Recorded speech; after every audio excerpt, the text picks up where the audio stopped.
Welcome to News in Context. I'm Gina Valeria. In this episode, we explore how journalism can help connect with its community better by using humanizing language. My guest is Aubrey Nagle, editor of Reframe at Resolve Philly. Reframe is an initiative that aims to help journalists more fairly and accurately report on misrepresented and excluded communities. In our conversation, we focus on how humanizing language can help all of us elevate humanity, connect with fellow community members, and deprioritize misinformation and false equivalencies. So I'd love to kind of start by diving into, when you say humanizing language, what do you mean? The idea of humanizing language for us as a philosophy in Reframe has evolved out of the idea of human-centered language and person-first language. Historically, methods for rephrasing sentences or noun phrases to underline literally the person in the phrase. So if you're referring to a person, this comes from the disability community. So, instead of saying this person is disabled, you say this person has a disability. And so instead of saying disabled person, where person is second, you literally flip it so that person is in front. So you're underlining that humanity every step of the way. And that same principle can apply to a ton of different identities, communities that we talk about in news all of the time. And there are many different populations, groups that news talks about frequently in a really dehumanizing way by applying labels or stigmatizing language that dehumanizes, that takes away that humanity and literally refers to people as objects. And the effect of that, of course, is that we as a society stop thinking about them as people. That's, it's a really problematic thing within news that happens way too often. And so for us, humanizing language encompasses all of that, getting away from stigmatizing language, even if it doesn't fit specifically into the grammatical structure of person-first language. So for instance, the terms for folks who have been incarcerated that might be commonly referred to in the news as inmates is a really dehumanizing phrase or word, as people who've been incarcerated have said in many essays and anecdotally feels like a slur. And so getting away from words like that and referring to somebody that has been incarcerated rather than calling them an inmate or is incarcerated, whatever the proper sentence structure might be. It's really just reworking our grammar to get away from labels and stigmatizing language. So that's kind of the philosophy that we have around humanizing language. That's great. And it's also, as you're talking, I'm thinking about when we say someone is disabled, the assumption is that's all they are. Or when you say someone's an inmate, the assumption might be that's all they are. And so humanizing language can also remind us, like you say, put the person first. That's part of the whole milieu of who they are as a full human. Yeah, that's really hits the nail on the head, that we focus a lot on discussing experiences, something that somebody has experienced, rather than defining it as who they are. There are a variety of ways that people refer to themselves and identify. And so part of that humanizing language philosophy for us is always to, when you're speaking with a source, to ask them how they identify whatever it is that you're talking about them. Because, for instance, person-first language, that philosophy is very popular in many disability communities. It isn't something that all disability communities align themselves with or prefer. So, you really have to ask folks what their preference is. And that's part of the humanizing language too, is understanding that person first or flipping a sentence structure to focus on experiences isn't what everybody wants. And so it's really encompassing the whole philosophy. You talked about when we don't use humanizing language, we run the risk of dehumanizing. We run the risk of making us forget that this is actually a person in front of us. They become a thing or an object or a representation of something.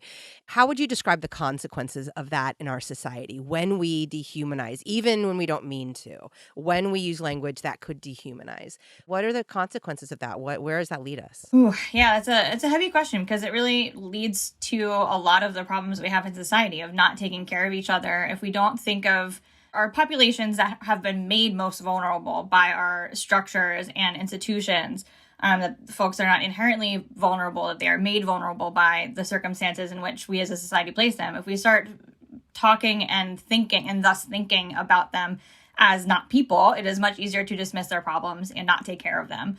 And so that leads to that just endless cycle of us not creating the structures of support or providing resources for people who need them most. And ends up being like a self-justifying structure. If you don't see somebody as human, then you're not going to feel empathy for their plight, and you'll actually feel justified in ignoring them, or when the language of, us versus them is used within politics or organizing politically, then you might literally align yourselves as a political party because they are opposing them that you have no longer viewed as human. So it can have really disastrous consequences for our social fabric and our, what we owe to each other at that social contract. And really, in the nitty gritty of it, we know that there's a lot of research on how the use of stigmatizing language really negatively impacts outcomes for certain populations. For instance, people who have experienced substance use disorder, alcohol use disorder, when they are referred to as stigmatizing language, like addicts or junkie, and when that language is perpetuated throughout society and the healthcare system, then the people who are referred to that way have worse medical outcomes, worse health outcomes. And similarly with people who've been incarcerated, when we proliferate the use of stigmatizing terms, it makes it harder for them to get jobs, and they have worse economic outcomes and psychological outcomes. So there's research that backs up a lot of stigmatizing language for certain populations. And so you should assume that harmful language can make that real world harm very real for the people that it describes. I don't know about you. I'm a little older than you, and one of the big things growing up was the whole sticks and stones can break my bones, but words can never.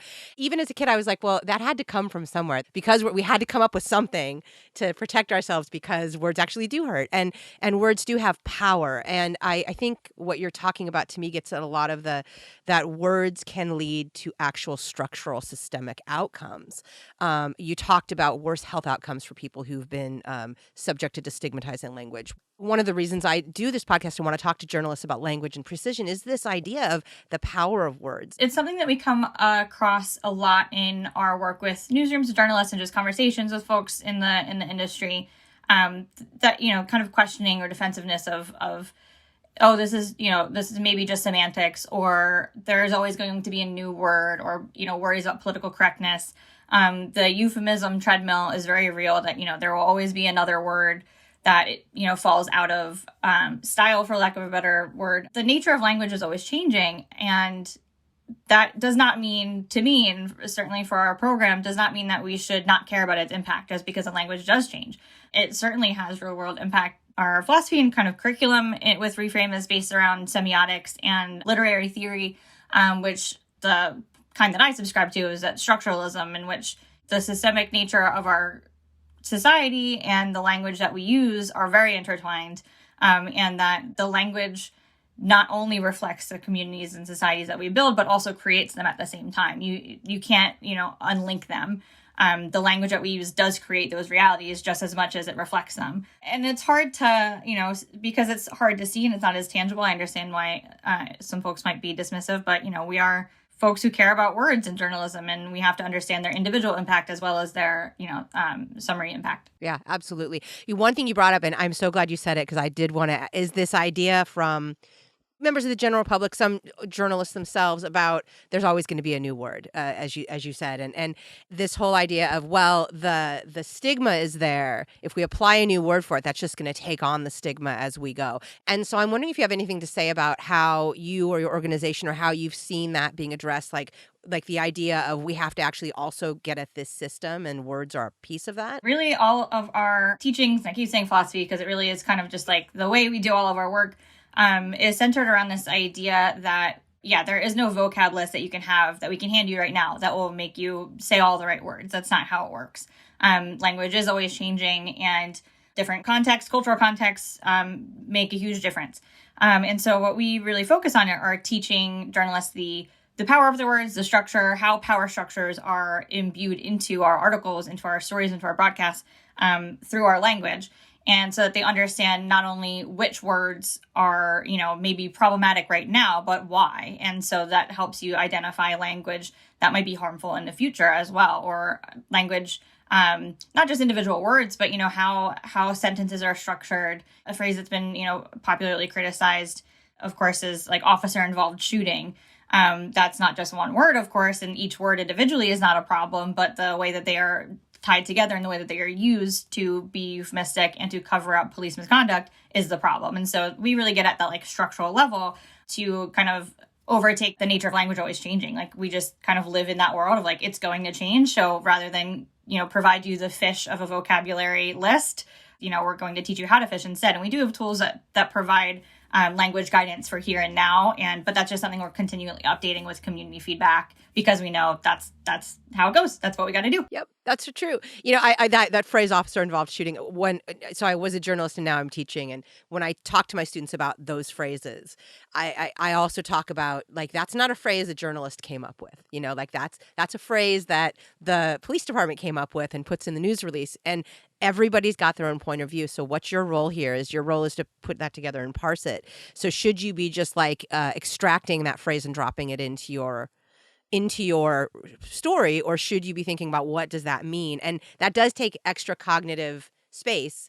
And in a time when we're lacking resources and when there's this push, it's difficult to make room for that cognitive space. How to resist the siren call of news release language that can frame, in a specific way. The language part is really what I was mostly talking about of this like individual how words work. But the second part about framing is really just that of what you're referring to, of understanding where frames come from, why certain parties would frame something a certain way, how that is reflected in language, and how we can pivot away from, taking on the frames of institutions, of people in power and authority, positions of authority, and how we can kind of take those back when journalists, for the last century have been adamant about not doing that, but have actually, in fact, been doing that the whole time, frankly. Yes. And so like understanding why that is happening and where the gaps exist between like what we think we're doing, what we're actually doing is really part of that teaching. And we've also done and are open to doing content analysis with newsrooms. We've done some research in the past year into the framing of the language used in stories in Philadelphia following George Floyd's murder. There were protests here as well. So we did some in-depth research on the framing of those stories to really capture the power dynamics, like what sources were used most, why were they, mostly the police commissioner, the mayor, people in city council versus actual protesters, and helping newsrooms kind of grapple with the bird's eye view of that work, the meta narrative coming away from that work, which is, like a huge part of understanding that framing and where those narratives are coming from and how they work their way into your journalism. Where would you want newsrooms to sort of focus or take your information and apply that? There are a lot of ways to kind of weave our work into the average newsroom. We created our workshop and our consulting around content analysis and also source auditing, and also the language analysis tool that we're developing. We're also launching a new project this year called Resound that will be a home for community feedback about news coverage, and really amplify personal narratives about how media has impacted your personal life to build up that evidence base for change.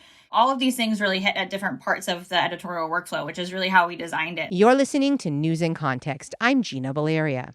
We're talking with Aubrey Nagle, editor of Reframe at Resolve Philly, about how to center humanity and community connection in news coverage. I encourage any newsroom who wants to just start thinking more deeply about language and framing in their everyday work to reach out or take a look at some of our resources online. We've started a new newsletter. We're planning to release new news guides that are like language and framing focused for particular news topics. Really just changing how you're thinking while you're working. Learning, one little snippet of something that is really like semiotics or that literary theory. I mean, the reason I work all of this into our work is because that changed my brain when I was in college. Like learning those lessons changed how I looked at all content. And so we really believe that behavior change of just learning a little bit will change how you're writing. Just understanding that you're going to be tracking your sources later will change how you gather your sources today.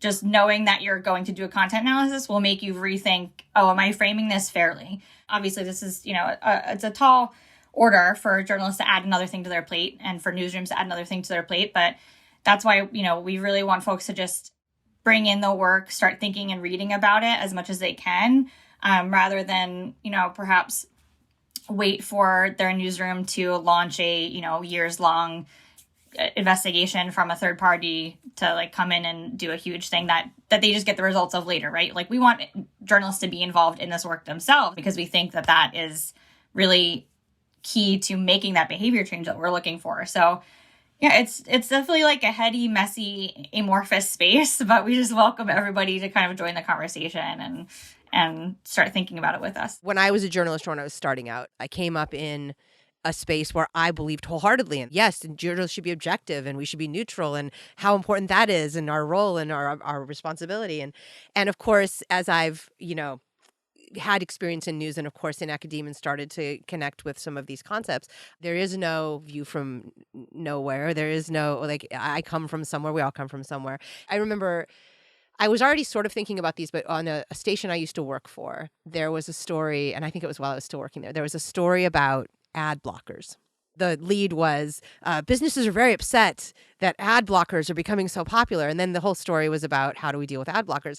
And I thought to myself, because I was teaching a class at the time and working, and I thought, God, my students would have a totally different headline for that, or a totally different lead. They'd be like, ad blockers are the best thing ever. And so I just remember even something as small as that, centering the business voice rather than centering, and this was a local general news outlet, wasn't a business outlet. But there's still a lot of resistance. I mean, there are a lot of journalists who are still in the space of the idea of I want to be objective and neutral and tell the story as it is. And yet we're all biased. But then there's that feeling of if you're introducing the conversation about bias, you're introducing bias. And that's of course not true, but that is a feeling that I'm getting. I wonder how much you've run into that dance and how you are dancing with that concept. Oh yeah, I mean we certainly are in that space where if we hit resistance, which we're lucky to work with really amazing partners in newsrooms who really want to make a change, and they understand, exactly that question of, we're hearing our communities, we're hearing the industry saying that like the old habits of this false notion of objectivity that is not really possible and the striving for that is damaging our relationship with our communities. We hear that, we just don't really know where to start. But there are certainly, people who don't, and journalists who don't believe that is really a problem, that there should be, this objectivity that a lot of us don't believe actually ever existed, and is really just a euphemism for straight white male opinions and belief systems and structures of power and perspectives for the last, many centuries. Right. Frankly, we certainly, get the critique occasionally, as many journalism support organizations do, that what we're doing is advocacy, or we're encouraging journalists to dabble in advocacy or subjective notions. But really, for me, what always comes down to is helping journalists understand that what they are doing is already subjective. It's going back to that. There is no way to get your bias out of it. You can and should strive to make your journalism as fair and accurate and make your process as objective as possible. But that is about the process, like a scientific process. But that does not mean that, you yourself are objective. We kind of get in this like backwards causation as journalists, where instead of thinking, I do good journalism and thus I'm a good journalist, we kind of flip it and think, I'm a good journalist, so my journalism must be good.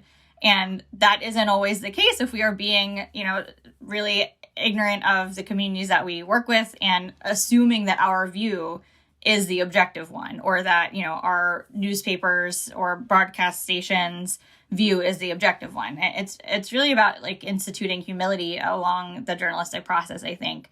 And I have a quick anecdote that I think really like gets at this. A journalist friend of mine several years ago now, since I've been telling this anecdote, about a local push for the institution of a overdose prevention site that has yet to come to pass in Philadelphia. But there's been, years that an organization has been trying to open one. We have an unfortunate substance use problem in Philadelphia. The organization had done some research that found that they had been calling it a safe injection site. That had been kind of the phrase du jour at the time. And using that term had turned off neighbors from accepting it into their neighborhood, and had actually turned communities off from allowing the nonprofit to run there. But they found that overdose prevention site made them much more interested in having it because it was clear about what they were looking to do. The objective was to prevent overdoses, underlining that cause, and just taking away the word injection, which, brings about lots of negative feelings for a lot of people for a lot of different reasons, really helped them. And they put out research from that. And so, they started using that phrase. And I was talking to a writer who was covering this at the time. They said, well, we're sticking with safe ejection site because that's what the city calls it. And that's the most neutral version because that's what the city calls it. The advocacy group wants us to use overdose prevention site. If we use that, then we'll be biased. And I was like, well, think about it this way. You have been given information that shows that if you use one of these terms, a neighborhood will be more likely to allow this site into their neighborhood, or you can choose the term that will make them less likely to include this site in their neighborhood. Regardless of your opinion of whether they should or should not, either selection is having an impact on public view of this issue. There is no neutral. Once there is information and research that goes into either side, neither of those is a neutral term anymore. He kind of was like, oh my gosh, you're right. Like, just because somebody has decided that one is a positive or has found out that one is a positive does not mean that the other one is neutral. It actually means that there's an opportunity cost and that is now a negative. And so you're actually making a choice either way. And so that's, an anecdote that we use all the time of like opportunity costs with specific word choices has a huge impact whether you choose to acknowledge it or not. And but we tend to assume that like the opposite of advocacy is neutrality, and that's just not the case. Exactly. Yes, exactly. I was thinking the city is certainly advocating for its position, just as a police department is, just as a corporation is, just as a community group is. Everybody's advocating for a specific position, but we do decide to name non-government entities or non-corporate entities as advocacy entities. And that is, again, a semantic that leads to consequences or certain outcomes. Oh, great example. Thank you for that. I like that anecdote. I love that anecdote. That is so perfect. Real life anecdote that really illustrates a lot of points that I'm always trying to make. You brought up so many things that I think are important. But that idea of the objectivity was never aligned to a human. It's a process for a journalist who is seeking to inform. And one sort of aside to that is I always think about objectivity versus the way we define journalism. And when you see like when a great journalist or a journalist considered great dies or retires, they held power to account. They afflicted the comfortable and comforted the afflicted. Those are not neutral statements. The way we describe great journalists are not neutral. The way we describe our vision of the best journalism is not neutral or not objective. It's holding power to account. It's the fourth estate, the voice of the people. So this idea of the process versus the person, it was never the person, it was the process. But you brought up some phrases and some examples of the idea of what makes journalism. When you're doing content creation and informing, are you doing journalism? Are you informing? Are you being precise and accurate? Are you being fair? Those are spaces or words or concepts that maybe better define journalism than objectivity. Looking around at Reframe and in your work, those words come up: precision, accuracy, etc. Yeah, that idea of afflicting the comfortable is not a neutral value. And we still, for some reason, ascribe to that is a neutral value, but also we are not doing that. We are often aligning ourselves with institutions and people in power without even realizing it because of the kind of flip side of that coin of what is objectivity and what is advocacy has turned into, okay, well, if you're going against these people, then you're advocacy. So we can't be critical of this, that, or the other thing because that would be, not the voice of the people. For me, like the process of creating journalism and being precise and being accurate in this day and age is so much about what we choose to amplify. And I think that is not necessarily a traditional journalistic value. In previous iterations of news cycles, just 15 years ago, the amount of content that was available was so much less. There were so fewer outlets. It was a much less of a fire hose aimed at your face every single morning, and that you were scrambling to get your, content or article or what have you seen. There were more people tuning into the TV news, to broadcast news and primetime news, and radio. And, go back 50 years and it was even, fewer than that, of course. As our outlets, as our access to information has broadened, the game is now about amplification of our work to get it in front of more people. And so what then becomes the most important for a user is not necessarily the same things that we would have thought were important maybe 20 years ago, 15 years ago.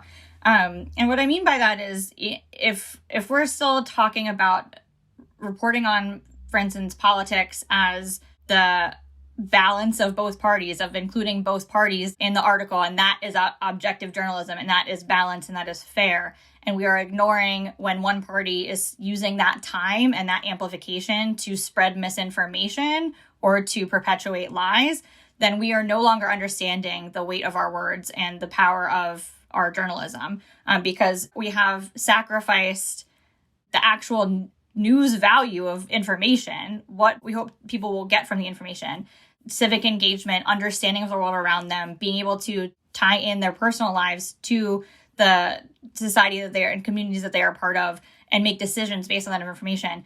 We have sacrificed all of that, the goal of journalism, in order to stick to this idea of fairness and balance, that like balance just on its face of literally just like, if there are two parties, we must include them both at the same level without evaluating the content of their statements. And right now, when we have so much content out there, we can no longer rely on or just fall back on that idea of elevating all conversations to the same level, because only some are going to get heard. And thus, an individual is not getting the full story of the news around them. They're going to get fed much more lies and misinformation if one party is constantly throwing that into the public discourse. And we are just, oh, well, we have to be balanced. Here you go. Providing a platform for misinformation is not accuracy. It's stenography. Just because you're, saying what somebody else has said does not mean that you are helping them paint an accurate portrayal of what is going on. Something I always think about when it comes to this conversation is a few years ago, the BBC changed its climate coverage and how they were going to speak about climate change. And basically we're saying, we're no longer going to be amplifying the voices of climate deniers as the equal balance side. And I'll get the quote wrong because I'm not as familiar with soccer clubs as I should be, but the quote from the editor was basically like, if Manchester wins and another team loses and Liverpool loses, we're not going to quote Liverpool saying they won. We wouldn't do that on a normal day. So why would we do that about climate change? You can apply that principle to a lot of content that journalists are producing. I first want to say I've heard the fire hose analogy before with relation, but you have said it best. My favorite, a fire hose aimed at your face every single morning. That is just, thank you for that. That was the best. But you're right. This idea of precision instead of stenography, and this idea of, that is doing journalism. And there is an evaluative aspect to that work.